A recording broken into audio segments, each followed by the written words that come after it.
Bonjour, donc le sujet ça va être l'affûtage des bilames. Bon, ce qui fait le tranchant sur une lame, c'est le fil. Donc sur cette lame là, on a un problème justement avec le fil. Quand on a une lame avec un fil intègre, tordu par exemple, on le remet dans l'axe et en passant un ou deux coups, quelques coups sur le cuir, on a à nouveau un tranchant. Une lame, ça crée une sorte de V qui se rejoint comme ça, et sur la pointe, on a donc le fil tout le long de la lame, donc tout en haut, en fait sur la crête, on a un fil. Si le fil est présent et qu'il est tordu sur un côté ou sur l'autre, eh bien on le remet dans l'axe en faisant un ou deux coups à droite, un coup à gauche, par exemple sur un fusil de boucher, de manière à remettre le fil dans l'axe. Une fois qu'il est dans l'axe, quelques coups au cuir, sur un cuir qui aura été un petit peu hydraté avec de l'huile avant, parce qu'il faut que le cuir soit pas trop sec, et accessoirement avec un peu de pâte abrasive, et là on obtient un tranchant impeccable. Un tranchant, ce qu'on appelle rasoir. C'est ce que faisaient les vieux avec les rasoirs comme ça qu'on dit coupe-chou là. Voilà, ils finissaient à les passer au cuir. Bon. Cette lame-là, le problème c'est qu'il n'y a pas de fil. Donc pour créer un fil, il va falloir créer une abrasion sur le métal, de manière à pousser du métal sur la crête, de manière à créer le fil. Donc en poussant du métal sur la crête, on fabrique un fil. Ce fil-là sera ensuite mis dans l'axe qu'il faut, avec le fusil ou avec un autre élément d'affûtage plus doux que la pierre. Et ensuite, on passera le cuir qui finira de donner au tranchant ce côté rasoir, justement. On peut avoir un bon tranchant, mais le côté rasoir, ça s'obtient en passant en plus dessus avec du cuir, ce qui fait encore un mouvement finalement de polissage extrêmement fin de l'acier. Donc, on a un fil de lame très fin et très tranchant. À quoi ça sert? Le fil de lame, en fait, admettons qu'on ait un fil qui soit assez peu résistant. Donc déjà, le métal en lui-même crée la capacité de résistance du fil. Un très mauvais métal, on aura une lame qui se désaffûte très vite, pardon. Et donc, en chasse, ça permet de passer de la matière, qu'elle soit osseuse ou parfois argileuse ou limoneuse, en fonction de où se sont roulés les animaux, par exemple, notamment pour le sanglier. Et ben, ça permet de conserver quand même, en passant par des couches de matériaux qui ne sont pas forcément adaptés pour une lame, ça permet quand même d'avoir un tranchant qui reste affûté, alors qu'un tranchant fragile ou avec un mauvais acier, ben, se désaffûtera extrêmement vite. Donc plus c'est tranchant et plus l'usure sera retardée. Et moins c'est tranchant et plus le premier contact avec quelque chose, une lame peu tranchante, vous passez de la boue sur un coffre de sanglier, ben, déjà c'est désaffûté quoi. Bon, là on va perdre de l'affûtage, mais il restera une quantité suffisante d'affûtage. Donc on aura une lame qui coupe au final, c'est le but. Donc ici, il y a deux possibilités. Soit on attaque avec quelque chose pour poncer le métal, ça peut être une petite lime à acier. Là on va prendre plutôt, alors c'est quand c'est très dégradé, admettons que vous tirez une lame dans les cailloux, où c'est très dégradé, évidemment on va partir sur quelque chose de très abrasif. Là on est sur des lames quand même qui ont finalement un affûtage qui est présent, c'est-à-dire ce qu'on voit les deux brillants là, c'est ce qu'on appelle l'affûtage. Mais sur ces lames là, le fil a pété, c'est-à-dire que on a deux biais, mais on n'a plus rien au bout. Donc en fait ça coupe pas. Ça a l'air de couper, mais ça coupe pas. Donc là j'ai mis une petite pierre avec un grain assez épais, que je vais essayer de tremper dans l'eau entre 10 et 15 minutes. Et là, en fait, on va faire des mouvements. Je vais essayer de relever un peu le truc avec un plongée sous-marine, une chasse sous-marine. Tac. Donc on va se foutre comme ça. Et là, en fait, on va faire des mouvements qui vont être le mieux possible réguliers, avec une force exercée, mais pas trop non plus. Et donc, on va venir pousser notre lame. Voilà. et la ramener.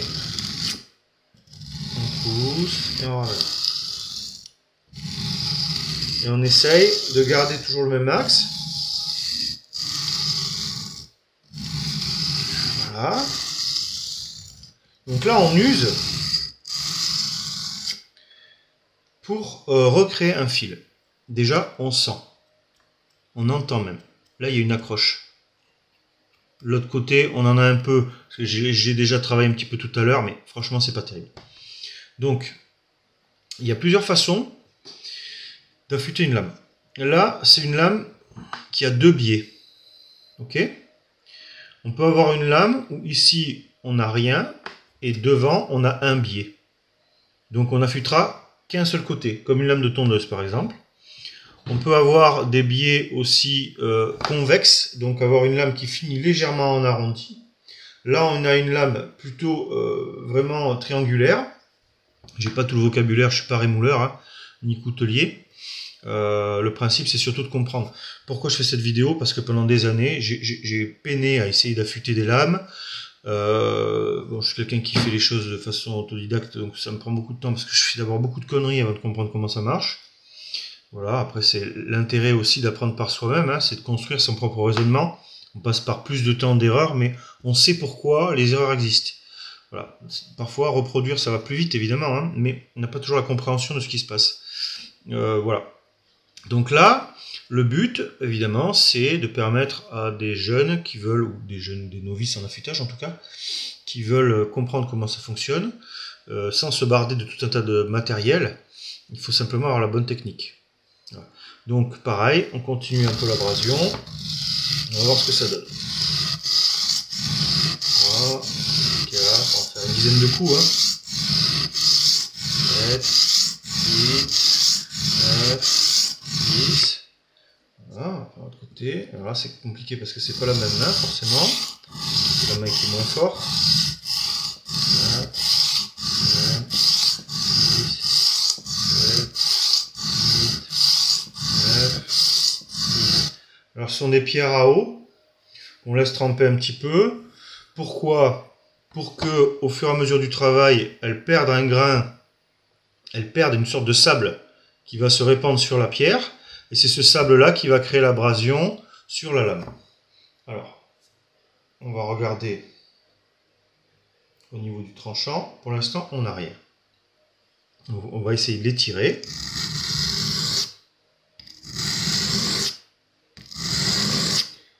On peut essayer de garder tout le temps le même angle, parce que à chaque fois qu'on vient mettre un coup de pierre, en fait, on amplifie, on creuse un petit peu dans cet angle-là, et en fait, ça vient affiner la pointe du triangle.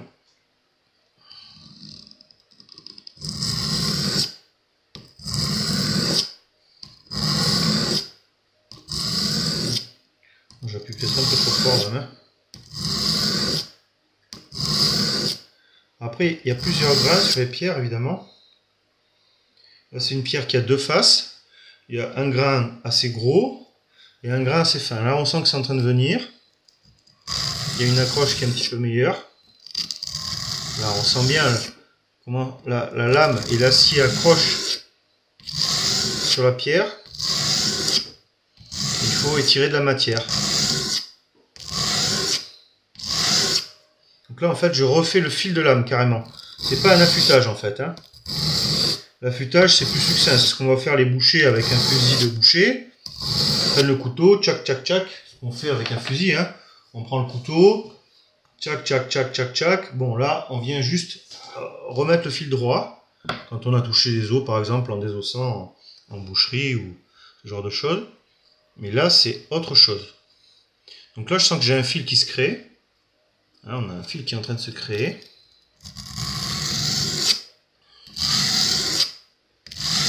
Il va falloir arriver à le rendre tranchant. Alors, c'est pas facile, hein. Comme tout, c'est un métier, c'est-à-dire que ça s'apprend, hein.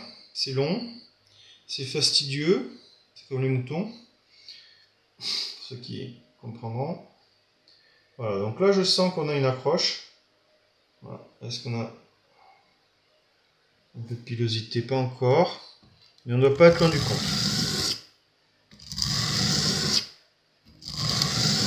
Faut rester calme, hein. C'est long. Tout à l'heure je le faisais avec une pierre qui était trop... qui n'était pas assez abrasive en fait. Donc c'est encore plus long. Là on devrait être pas trop mal. On sent qu'il y a un fil maintenant. Alors est-ce qu'il est penché sur un côté? Oui. Il est plutôt penché sur ce côté-là.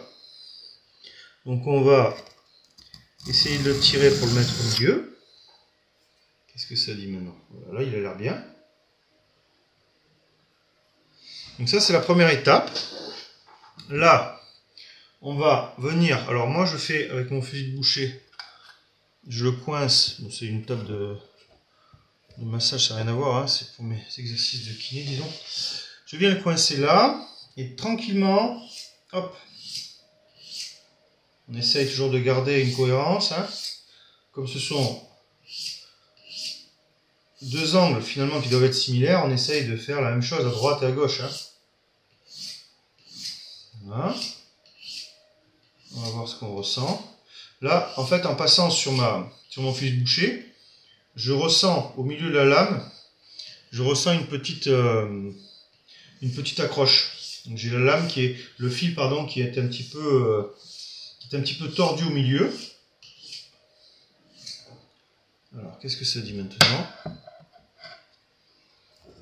Est-ce que ça commence à être pas mal? Pas encore tout à fait ça.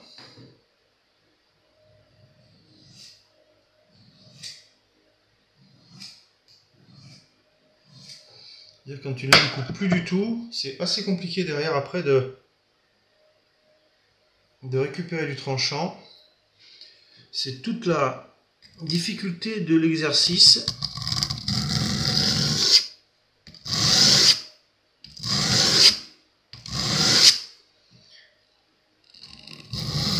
Essayer de bien comprendre comment ça fonctionne. Peut-être que j'aurais pas dû passer au fusil. Alors on va essayer directement sur le cuir parce que là j'ai un fil.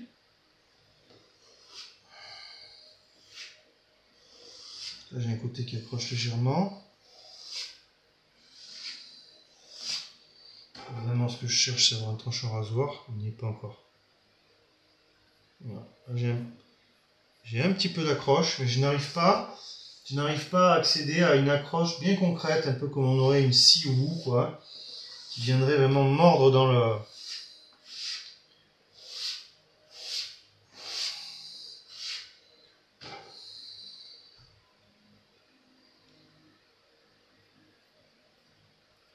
On sent que c'est pas loin, mais c'est pas encore tout à fait ça. Alors je vais passer sur l'autre face de la pierre. Je ne me trompe pas parce que si je fais un coup l'autre, c'est celle-ci. Donc celle-là est un grain légèrement plus fin.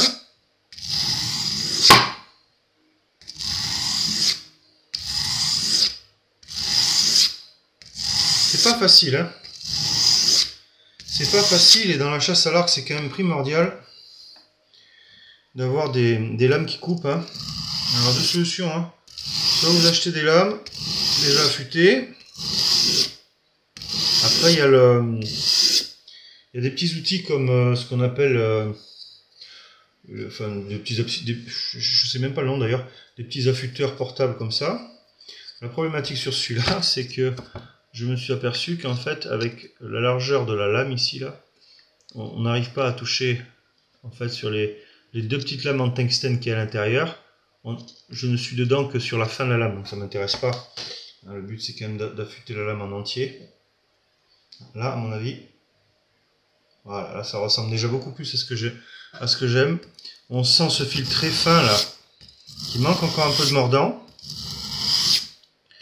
Alors c'est en même temps, hein, c'est de l'apprentissage, hein, dans le sens où c'est une lame que j'ai évidemment certainement maltraitée en faisant mal plusieurs fois, en essayant de raffûter, en cumulant finalement des erreurs, hein. Et donc on repart parfois de plus loin que ce qu'on était au début parce que les 2-3 premières fois qu'on essaye, eh ben, on abîme plus qu'on ne répare. Donc il faut repartir d'encore plus loin. Et c'est comme ça. On va bien arriver à sortir un tranchant quand même. Il faut bien que je conserve mon angle aussi. Si un coup vous mettez un angle à 15 degrés et un coup un angle à 30 degrés, forcément, un coup sur deux, vous n'êtes pas dans le bon angle. Donc les deux extrémités ne se rejoignent pas comme elles devraient. Et on sent là, au bruit de la pierre, on sent que ça travaille. Ah là, voilà. Là on est sur quelque chose qui commence à attaquer. Je mets pas trop de lumière parce que j'ai pas une super qualité de téléphone et du coup au niveau pixel c'est pas ouf. Donc on est mieux dans une pièce un peu moins éclairée. Donc ça théoriquement, hein, bon, moi je chasse avec des arts traditionnels. C'est pas, pour moi c'est pas une corvée, hein. C'est un truc que j'aime apprendre à maîtriser. Et peut-être d'ici quelques temps je serai beaucoup plus au point sur ce type de truc. Et quand je serai vieux je serai super bon. Et on me dira comment tu fais pour savoir affûter comme ça. Moi j'y arrive pas. Je dirais ben ouais mais ça fait 10 ans que je me casse les pieds à essayer de comprendre comment ça marche, passer des heures à avoir un résultat non fructueux, jusqu'au moment où, paf, ben on comprend. En fait, dans la vie, il faut souvent faire la même chose et se tromper pour arriver à comprendre qu'est-ce qui amène à l'échec, et ensuite on élimine tout ce qui emmène à l'échec. Voilà. La réussite ne se fait pas comme ça. Moi, ma façon d'apprendre, c'est cumuler des échecs. Donc fermer des portes en réalité, hein, parce qu'on appelle ça des échecs, mais finalement c'est fermer des portes. Est-ce que c'est un peu le même principe qu'une enquête, hein? Est-ce que ça va dans cette direction, oui ou non? On fait quelques mètres, voire quelques dizaines de mètres, on s'aperçoit que c'est pas le bon chemin, on rebrousse chemin et on ferme la porte, c'est pas celle-là. Voilà. Ok. Alors là, ça commence à être super. Je suis très content parce que ça fait un moment que je suis dessus. Et là, je viens justement de finir de comprendre. Hein, c'est pas la peine de brutaliser les lames. C'est pas la peine de passer 350 coups sur le même côté. Enfin, vous voyez, il y a des trucs qui semblent logiques. Mais quand on est seul et qu'on essaye d'avoir un résultat, parfois on est emmené à faire des choses qui ne sont pas dans le sens qui convient. Voilà. Donc là, on a une lame qui coupe. Voilà, c'est ce que je voulais. Donc là, je suis très content. Donc on a l'autosatisfaction, c'est important aussi. Hein. Faut apprendre un peu à s'aimer aussi dans la vie. Alors là, on a ce tranchant qui est fait, qui coupe comme on l'a vu, franchement. Bon, le papier est un peu épais, c'est pas non plus du carton, mais légèrement épais, donc ça aide un petit peu. Alors, on peut prendre une feuille plus fine, hein, on va voir ce que ça donne après tout. Faut croire en soi, hein, et au bout de notre travail. Si je prends un bout de papier comme ça, comme font les grands maîtres japonais, ben on a quand même un tranchant. Alors, il n'est pas parfait, hein. Il est pas parfait, c'est pas un sabre laser, hein, mais ça tranche très bien. Et donc on a le deuxième côté, hein, qui est absolument pas différent du premier, à l'œil nu, mais qui l'est totalement au toucher. Là on a un toucher qui est très accrochant, évidemment il ne faut pas passer dans le sens du fil en appuyant, sinon c'est coupure directe. On vient juste gratter comme on gratterait une corde de guitare, hein. Et là de ce côté-là, on a beaucoup moins d'accroche. Donc ce côté-là, il va falloir le faire. Donc il va falloir étirer de la matière, de manière à la ramener sur la crête de la lame. Et une fois qu'elle sera ramenée sur la crête de la lame, qu'elle sera bien fine, on la passera au cuir. Ça finira de patiner finalement, de lustrer le fil. Et donc ça finira de donner le tranchant, le fameux tranchant rasoir. Alors moi, évidemment, ça cache pas les bras, hein. Je me sers juste des poils que j'ai sur l'avant-bras pour frotter la lame et constater oui ou non si le poil vient à tomber ou s'il est juste accroché et qu'il n'est pas coupé. Voilà. Ça demande encore quelques petites minutes, on va encore pouvoir affiner un petit peu en repassant un petit peu au grain. J'ai une autre pierre une seconde pierre qui est là, où il y a des grains qui sont encore plus fins, hein, donc notamment celui du bas qui est très fin. Donc je vais repasser quelques coups sur le grain très fin, et ensuite je repasserai au cuir. Et là, à la fin, on aura une lame qui sera affûtée dans le temps. C'est-à-dire que même tirée en prenant quelques chocs, etc., passant par le poil, touchant de l'os, etc., évidemment, elle sera raffûtée, mais on aura quand même une lame qui aura conservé du tranchant. Voilà. Bon, mais en espérant que j'aurais pu aider quelques personnes, et puis je vous remercie pour votre écoute. Allez, au revoir, bonne journée.